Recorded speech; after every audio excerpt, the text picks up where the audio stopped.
The biggest financial mistake most people make is not that they work too little. It is that they do not understand the game. They are standing inside. They think the economy is a moral story. It is not. They think it runs on intentions. It does not. They think if enough people want something to be true, then the arithmetic of reality will eventually become polite and agree. It never does. I learned that lesson slowly. I did not learn it from a classroom first.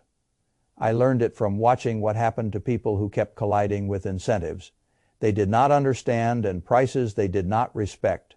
They were often decent people, sometimes generous, sometimes hard-working to the point of exhaustion. That was not enough. Good intentions do not suspend consequences. They simply make people feel more shocked when consequences arrive. Most adults carry around a set of economic beliefs that sound compassionate, sensible, and socially approved. Raise taxes on the rich, and you get more money. Make rent cheaper, and people can afford homes. Make food cheaper, and poor families can eat. Raise wages by law, and workers become more secure. Protect a struggling business, and jobs are saved. Buy from your own country, and your community wins. All of these ideas sound understandable. Many even sound noble. The problem is that the world runs on response. People respond to rewards. People respond to penalties. People respond to scarcity. People respond to prices. People respond to opportunity cost, whether they know the term or not. That is the level on which economic life actually moves. And if you do not understand that level, you will spend a lifetime being confused by results that look backwards only because you never learned what was being rewarded underneath them. I want to explain this in the plainest possible way, not as theory, as reality. Because once you see how these forces actually work, you begin understanding why the economy keeps humiliating policymakers, voters, businesses, workers, and ordinary households, who imagine that wanting a result is the same thing as structuring one. It is not. Let me begin with one of the clearest examples I know. The state of Maryland once decided that rich people ought to pay more. That sentence by itself is easy to applaud. You look around, see budget pressure, public needs, and visible wealth at the top, and the logic feels almost self-contained. There are rich people, the state needs money, raise their taxes, problem solved. That was the intention. The result was something else. A meaningful number of high earners simply left. They moved. Not because they were evil, not because they failed to understand fairness, because people respond to incentives. That is the first rule. You may not like their response. You may find it selfish. You may wish they would sit still and cooperate with your idea of justice. That is irrelevant. The question is not what you wish they would do. The question is what you are rewarding them to do. The state rewarded them for leaving. So they left. That is not a story about morality. That is a story about incentives. I have always thought one of the costliest habits in life is confusing desire with design. A person says, I want my employees to care more. Fine. What are you rewarding? A husband says, I want trust in the marriage. Fine. What behavior are you punishing or rewarding daily? A politician says, I want more revenue from high earners. Fine. What are you making easier and what are you making harder? Intentions are cheap. Structures are expensive. Structures reveal the truth. This is why I have never been impressed by plans that begin with, it would be nice if millionaires stayed and paid more. It would be nice if landlords kept maintaining buildings under capped rents. It would be nice if farmers kept producing food while being forced to sell below economic value. It would be nice if businesses kept hiring workers whose labor no longer covered the legal wage floor. Nice is not a strategy. The economy does not run on nice. It runs on response. Once you understand that, the next idea becomes obvious. Every choice has a cost. This is the simplest rule in economics, and perhaps the hardest for people to live by, honestly. A dollar can only go once. An hour can only be spent once.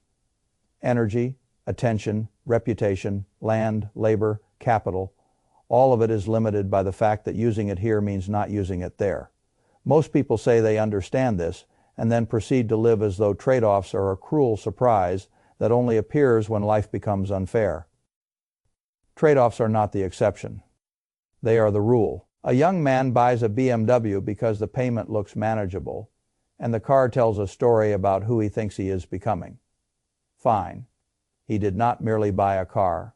He bought the absence of other things. He bought the missing investment contributions. He bought the smaller emergency reserve. He bought the job he now cannot leave because the car became part of the minimum monthly oxygen required by his lifestyle. That is what spending really is. Not the price on the tag, the future you gave up to obtain the thing. That is why I have always thought the right question is not, can I afford this? The right question is, what else am I declining in order to have this? That question changes everything. A nation rich in oil can still become poor if the oil is misused, stolen, underpriced, or turned into an excuse to neglect every other productive habit. Another nation with almost no natural resources can become rich if it uses law, skill, capital discipline, and trade intelligently. People look at outcomes and want to explain them through gifts. I explain them through decisions. This same law applies to a person. You do not become wealthier because you touched money. You become wealthier because you allocated scarce things well. That might mean money. It might mean time. It might mean choosing the right spouse, partner, city, skill, or employer. People think economics is mainly about markets. It is really about choice under constraint. That is why I say economics is not out there. It is your life. Now, once we move from trade-offs to prices, the whole machine becomes easier to understand. Prices are not punishments. They are messages. This is where people become emotional. They see a high price and decide that the price itself is the villain. But a price is very often just information delivered in numerical form. It tells you that a thing is scarce, that demand is strong, that supply is weak, that inputs have become expensive, that transport is strained, or that the market is trying to redirect resources toward the places where they are wanted most urgently. The public rarely honors prices for what they are. It resents them for what they reveal. Margaret Thatcher once gave a beautiful answer when asked how Britain managed to feed itself. She said, "Prices do." That answer is better than almost every committee ever formed to manage a market from above. Think about what a price system is doing all day. It is coordinating millions of strangers with no central master. No minister wakes up and decides how much bread should go to Manchester, how much milk should become cheese instead of yogurt, how many tomatoes should be shipped, where, how many trucks should go east instead of west, how much fish should be frozen, how much coffee should leave one port instead of another. And yet food appears. Why? Because prices are carrying information faster than any planner can collect it. When there is too little of something, the price rises.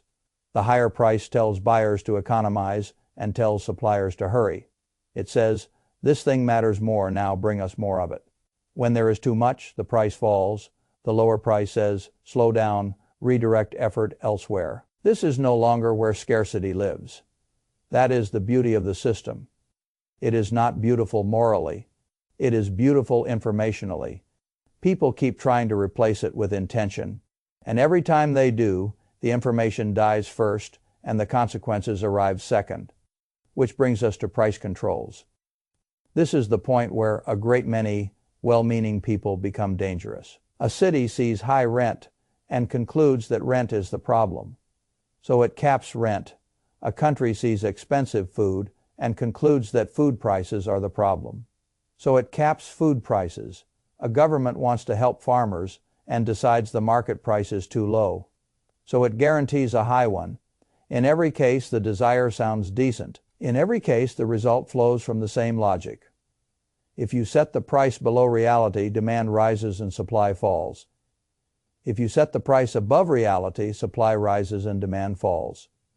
Either way, you are lying to the system, and the system punishes lies. Rent control is one of the easiest examples because everybody can feel the compassion in the proposal. Rent is too high. Cap it. Let people breathe. But if you make apartments artificially cheap, more people want them, fewer people leave them, and landlords become less willing to improve, maintain, or even remain in the business. A widow keeps the 3-bedroom unit because the price is too good to give up. A student who would have stayed with family takes a place of his own. The next apartment building does not get built because the economics no longer justify the risk. Existing buildings age, repairs get delayed, units get abandoned, The city does not become more affordable in any healthy way. It becomes more distorted. The same thing happens with food. If the state commands that food be sold too cheaply, the seller has no reason to bring it to market. Crops rot, shelves empty. The poor, whom the policy was supposed to help, suffer first, because the rich can always find side channels, substitutes, connections, or bribes. The market disappears for the ordinary person before it disappears for the well-connected one. And if you guarantee a high price, the opposite occurs. Farmers produce more than people need because the state has promised to absorb the surplus, warehouses fill. Grain rots, capital gets trapped in the wrong crop while something else is neglected. This is why I tell people never to ask only who is helped by a price policy. Ask first, what happens to supply? That is the adult question. The same pattern exists inside a business. If you set prices too low because you are afraid of losing customers, you may win applause and lose the company. If you set them too high without regard to value, you may create a beautiful margin chart for one quarter and train your customers to look elsewhere forever. Truth matters. Prices are where truth enters the room. Now, let us talk about profits and losses, because this is another place where moral confusion leads to terrible economic judgment. People speak of profit as if it were proof of greed. Sometimes it is simply proof that scarce resources were arranged into something others valued more than the cost of producing it. That is a useful signal. It says, keep doing more of this. Loss says the opposite. It says, stop the labor, steel, electricity, talent, and time being used here are worth more somewhere else. Loss is not cruelty, it is instruction. I have always admired losses properly understood. A loss ends a bad use of resources. The public often wants to rescue every failing enterprise because it sees the visible pain of closure and ignores the invisible pain of keeping resources trapped in dead ends. A company that keeps losing money is not merely disappointing investors. It is often consuming workers, buildings, machines, materials, and managerial attention that could have been deployed somewhere more useful. If you subsidize that company forever, you are not protecting society. You are freezing failure in place and calling it compassion. I understand why politicians do it. The closed factory is visible. The unseen better uses of labor elsewhere are not. But the unseen matters more. Losses release capital, profits attract it. Together they are a guidance system. The moment you suppress that guidance system for political comfort, you begin turning the economy into a museum of mistakes. And people do this in their own lives all the time. They keep a business alive because they already spent too much on it to let it die. Honestly, they keep a side project alive because quitting would feel like admitting the market did not care. They keep a role, a city, a partnership, or a lifestyle alive because too much pride got invested for them to accept that the returns are terrible.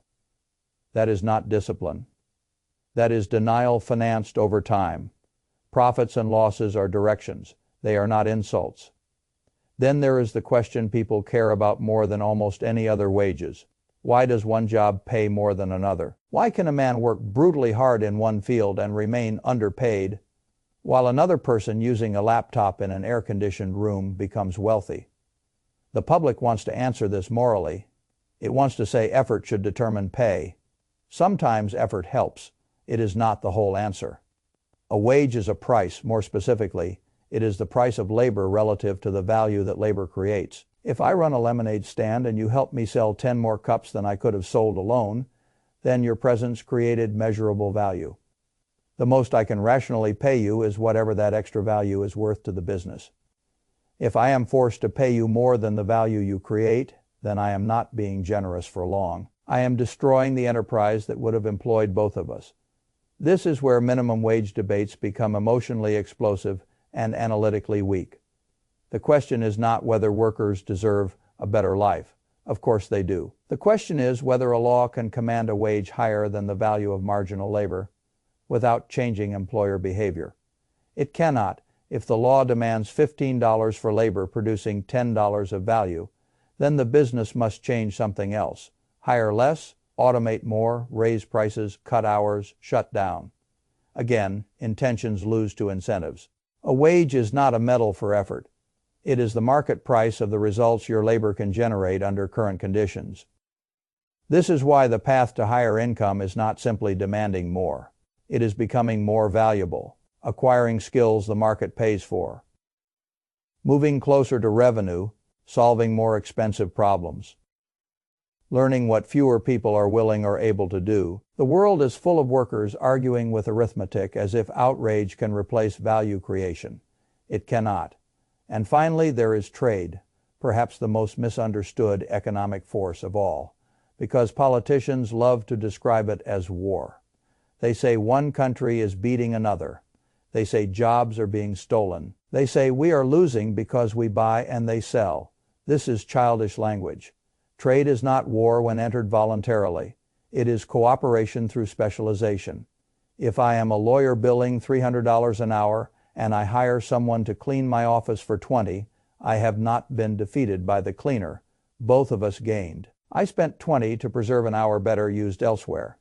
The cleaner earned $20 doing work she could provide at a price attractive to me. Both sides won. Countries function the same way, only at scale.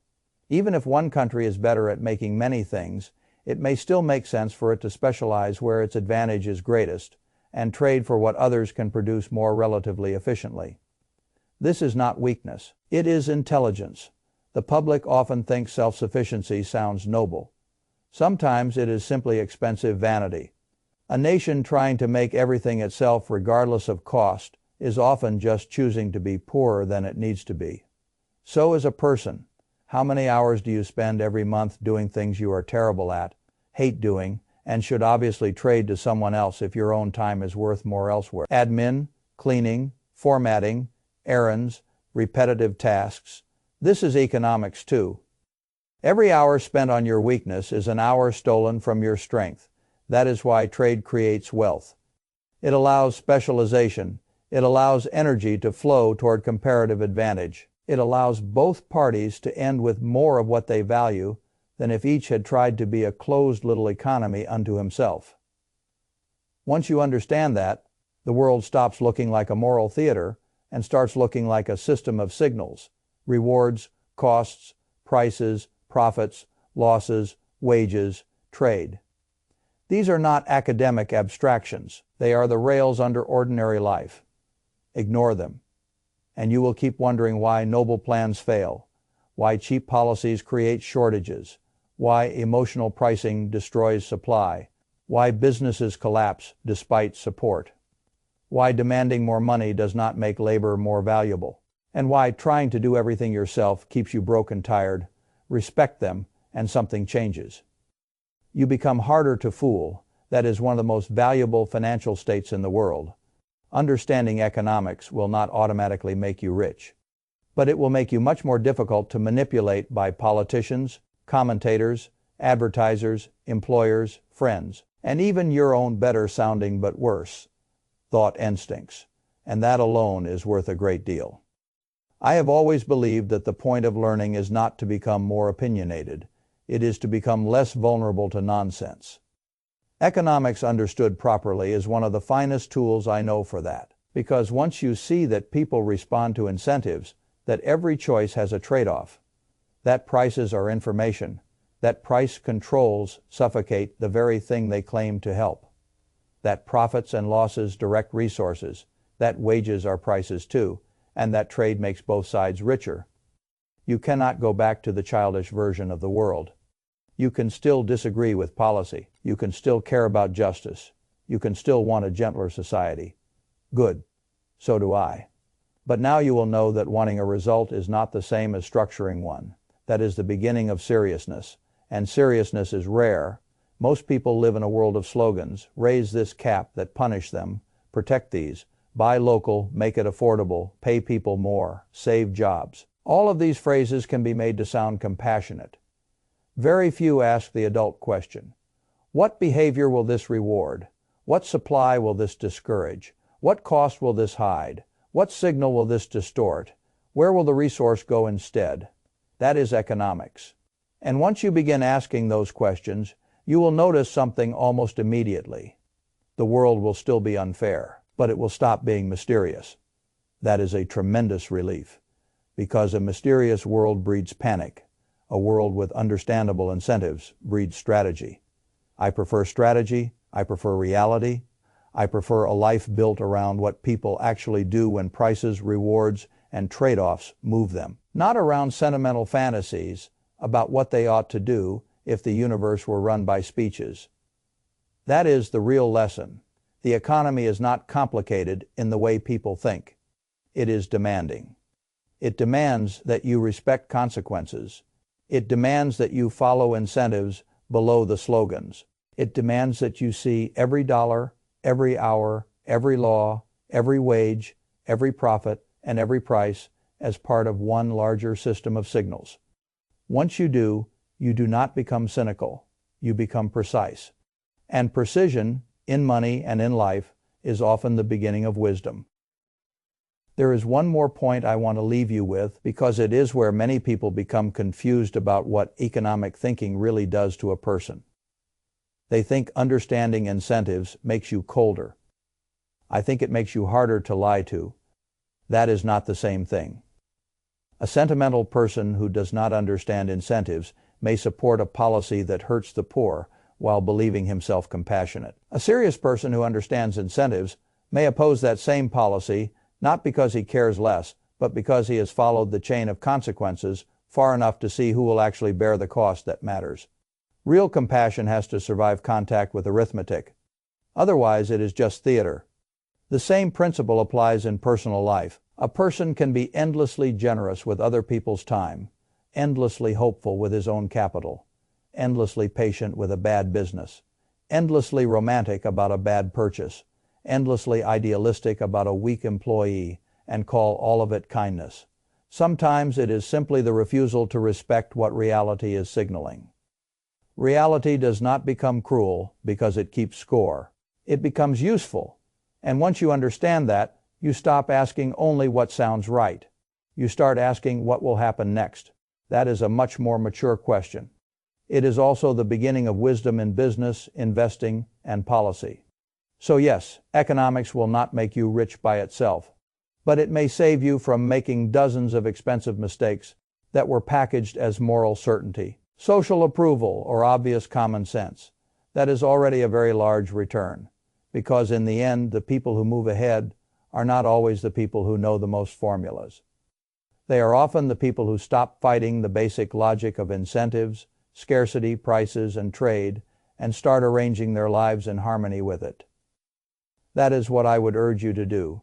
Do not memorize these lessons. Use them. Use them when you hire. Use them when you price. Use them when you vote. Use them when you marry. Use them when you buy a house, build a company, choose a skill, or decide what your time is worth. Because once you see the rails underneath the system, you no longer have to wander through economic life as if every bad result were a mystery. Now you can see the incentives. Now you can see the trade-offs. Now you can see the hidden cost of beautiful sounding nonsense. And once you can see that, you have already become harder to fool than most people ever will be.